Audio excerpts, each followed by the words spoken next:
My name's JJ from Buster Budget, and I want to talk to you guys today about zero-based budgeting.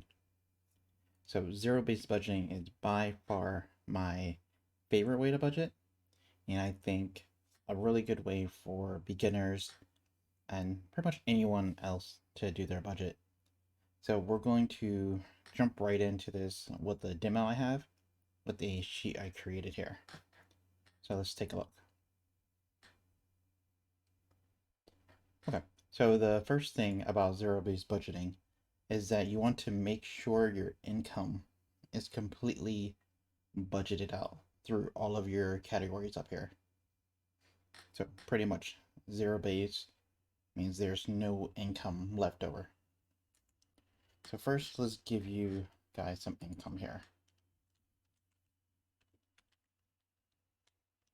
Okay, so let's say from YouTube, you earn $1,000 a month from your 9 to 5. Let's try that again. You get another 1,000, and from your side hustle, you get 500. So down here we see that we have 2,500 altogether and 2,500 left to budget. All right, so let's go through the budgeting here, and we'll make sure we budget everything, the whole 2,500. So I'm assuming you do not live in New York. You'll actually have some money left because just rent is insane there. So let's say 1,000 for rent. We'll do 300 for food, 200 for utilities, bills, internet bills, and all of that. 100 for savings, 100 for investments, 100 for retirement, 100 for transportation, your personal care, how much you use on like soap, medicine, whatever you need for your personal care. Right? So we'll do another 100 on that. And we have 500 left to make sure our budget reaches zero here. So we'll do 200 for entertainment. One big issue that reoccurs when it comes to budgeting for entertainment, at least that I see when within my friends here, is that they skip a little. What's the word I'm looking for? We'll just call it little expenses. Like if they go out and get a quick bite, they won't count that, or if they go out with friends just for something quick, they won't count that, and you need to count everything to make sure you do budgeting correctly here. All right, so for your home supplies, that's just like, I use cleaning supplies here. So we'll just say another 100. If you're American, you definitely have debt. So we'll say 200. So these two categories, if you still have more to budget, that means you're spending too much. So you can pull from another category. So we can take food down to 200 and have, say, 50 for repairs, and then 50 for miscellaneous, which is anything that does not fit in these categories. So your budget has reached the zero amount. That's your zero base. So now, at least with the sheet, how I have set it up, how I set it up is you can type in your expense. So let's say rent. So assuming that your rent doesn't change every month, you can put the amount, select the category, and boom. For right now, that's 100% of what you spent. And up here, you see that you match your budget, which is essentially what you want to do with zero-based budgeting. You want to make sure you spend exactly what you budgeted for, or you have a surplus amount. You can enter the date here if you like, but I don't need that type of organization. For first week of food, let's say that you spent half your amount for the first week.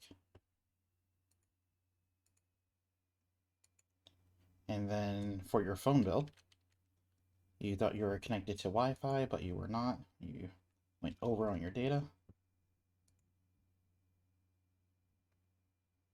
So now you are over budget.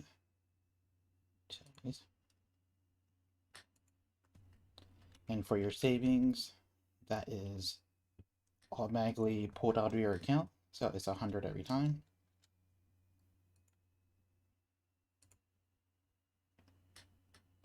And pretty much if we go down and fill out everything, I think you guys see how that would go.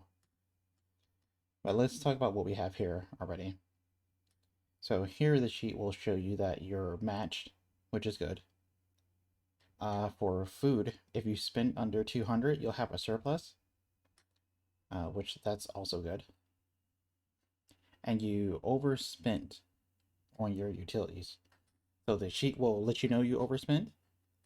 And if this is your first time budgeting and you're entering your expenses, you can see where you're overspending and try to like curb that habit, which is how budgeting pretty much helped me. I was overspending on food by a lot. I would just order out, get drinks on the way to work. It was really bad. But budgeting helped me get that under control. So here, another thing that I started doing when I started budgeting was journaling and habit tracking or goal tracking. Which so budgeting kind of opens the door into goal tracking because once you start to plan where your money goes, you can see what options you have available. So up here, say if you had a surplus budgeted amount left, what can you do with that? Like you can invest it, you can invest in yourself, you can save it for trips, anything. You can buy weights, which is something that like that started my habits. Like I bought a set of weights for myself and I started lifting weights. So under the goal tracker, you can say lift weights 3 times a week. Okay, and you can have just monthly smaller goals to hit versus the big New Year's resolutions that we really don't keep. So you want to make a lifestyle. Resolutions are not good. They're just don't bother with the resolutions. Make small changes to your life and try to hit those goals. And it can be any goals. It can be calling your parents once a month, monthly. But anything that pushes you to the type of person you want to be, you can set up goals and try to hit those goals. Journaling has also been a big part of my life now, or not now, but since I started budgeting. It's good just to get your thoughts on paper, just be honest with yourself and say, hey, this is how I'm doing, this is where I want to go, this is what I want to change or not change. And just put your thoughts on paper.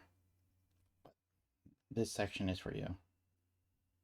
At the top, I have a short-term goal and long-term. I like to see exactly what I'm going for. You have to see it somewhere. You have to make it real, and just typing it down is one of the easiest ways to do that. So short term, I normally make it one of like an important monthly goal. So we can say lifting weights.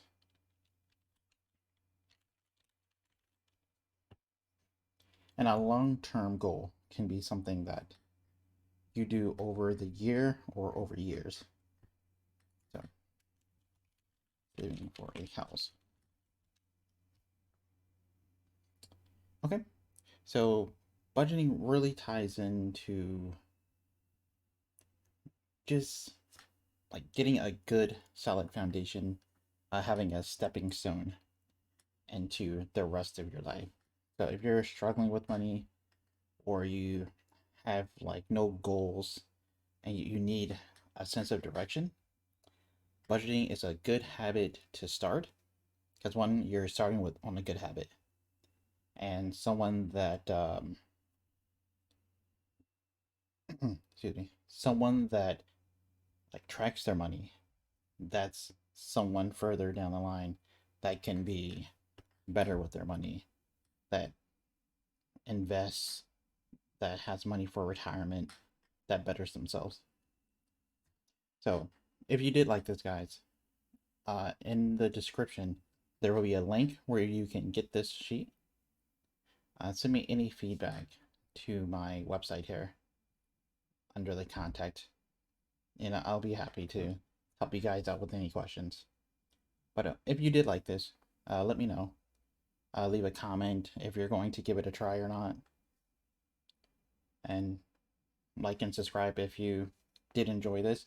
My channel will be focusing just on like budgets and base education.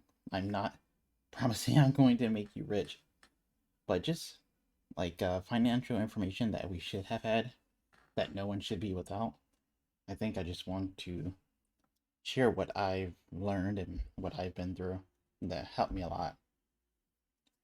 Alright guys, so I'll see you in the next video, which will be next week sometime. Alright, thank you.